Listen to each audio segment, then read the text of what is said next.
حي على الفلاح. When Allah accepts tawbah, He doesn't just forgive your sins. What does He do? He takes your evil deeds and replaces them with good ones. This is the nature of tawbah. It's a very powerful act of Allah's mercy, and it's an extreme act of Allah's love.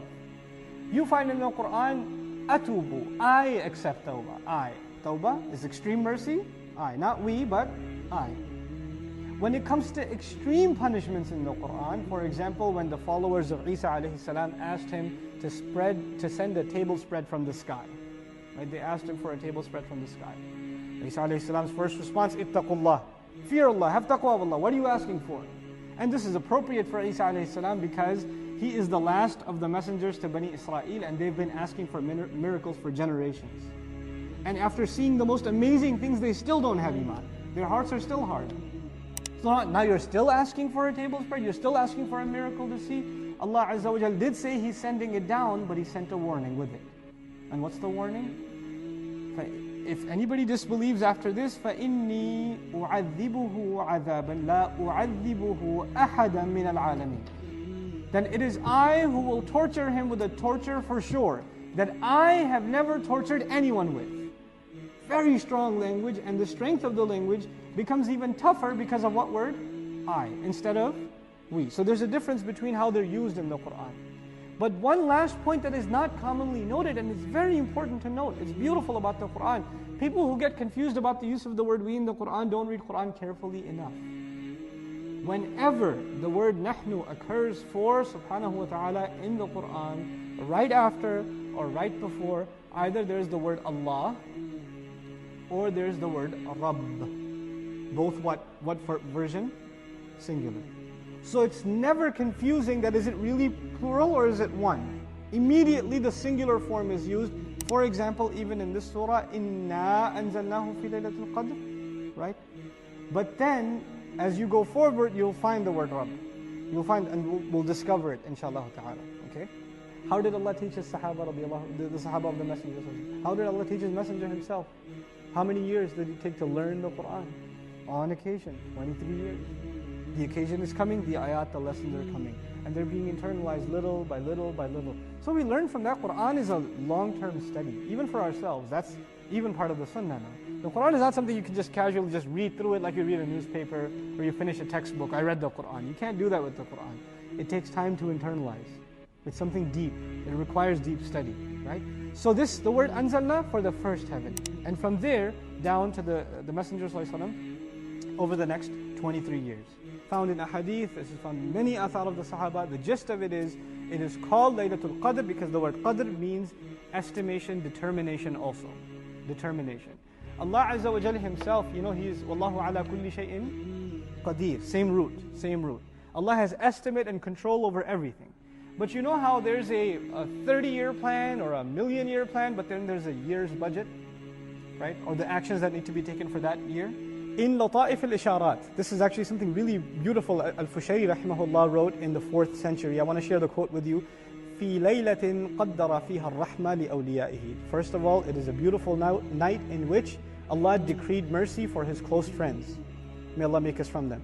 يجد فيها العابدون قدر نفوسهم.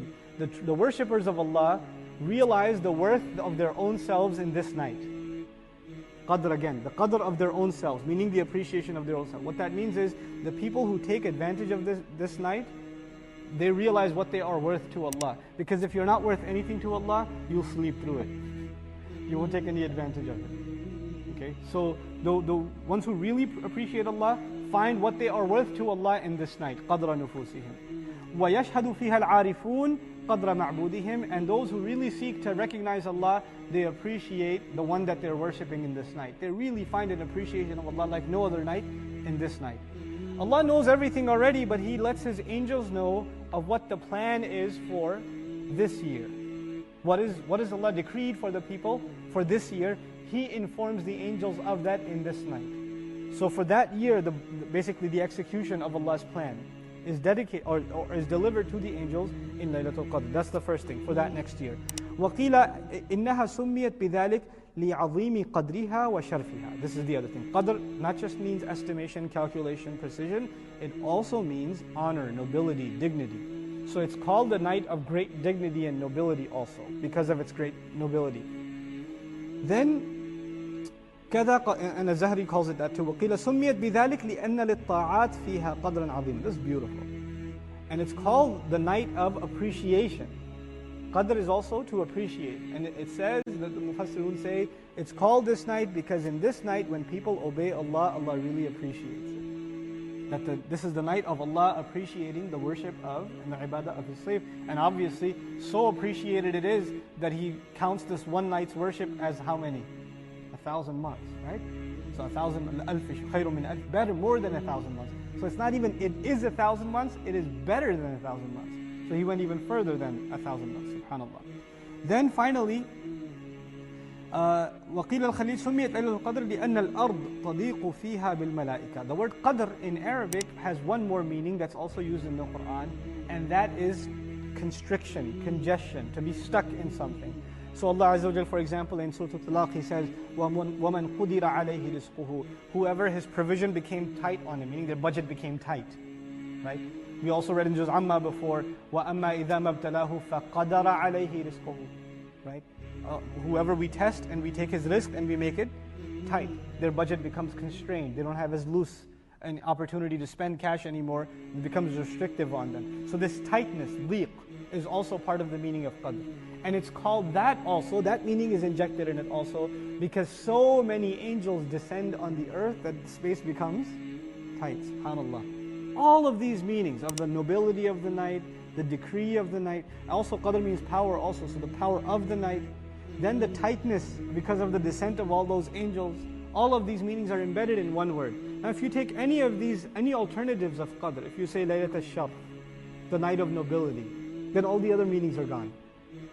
If you say the night of power, then all the other meanings are gone. But Allah Azza wa Jal picked the perfect word which captures all these beautiful implications all at the same time without compromising the integrity of the meaning, subhanAllah. So Al-Biqa'i rahimahullah, he says, again, just commenting again on the who, he says it is an indication that the love of the Qur'an and the recognition of the Qur'an lies in every heart. That's why it is enough to say.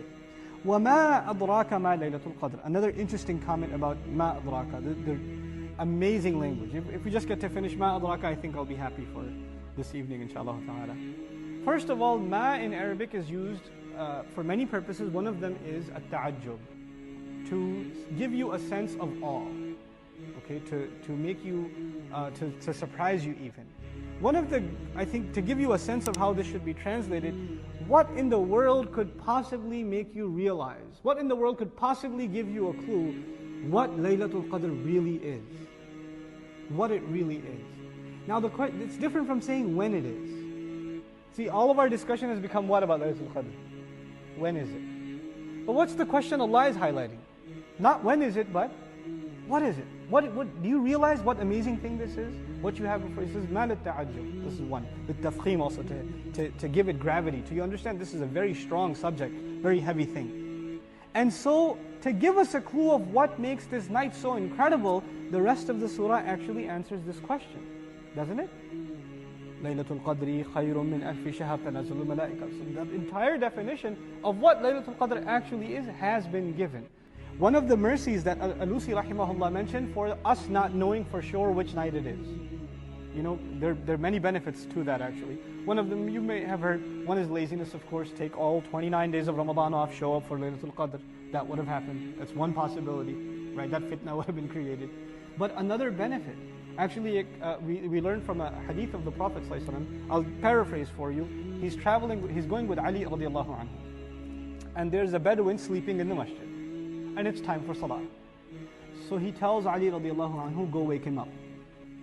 Go wake him up. So he goes and wakes him up for salah. And Ali radiallahu anhu says, this is a good deed. Why did he not do it himself? The messenger is the first to engage in a good deed. So why would he tell me to do it? Why not do it himself? So he asked the Messenger ﷺ, why did you not take advantage of this opportunity? Why did you send me? He said, well, if I tried to wake him up and he brushed me aside and he didn't listen, then he would have been in deep sin. But if you do it, then that's okay. You understand? So the fact that the messenger sent Ali radiallahu anhu was an act of mercy towards the guy who was sleeping. Because if the messenger is waking you up, man, that's no joke. And I'm sleepy right now. You don't even realize who you're talking to. What kind of trouble you land yourself into, right? So Alusi rahimahullah comments, the fact that we don't know what Laylatul Qadr is, perhaps one of the gifts of that is the one who even after knowing it, still doesn't appreciate it, what kind of trouble would they be in? What kind of hole would they be in? That after you knew what the worth of this night is, you can still kick it to the side. May Allah Azza wa Jal make us find Laylatul Qadr every single Ramadan. Assalamu alaikum wa rahmatullah. If you enjoyed this video, please do share it with friends and family. If you want to see more videos from this series, click on the box at the top. If you want to see other videos, click on the box at the bottom. And don't forget to hit the subscribe button. Thanks.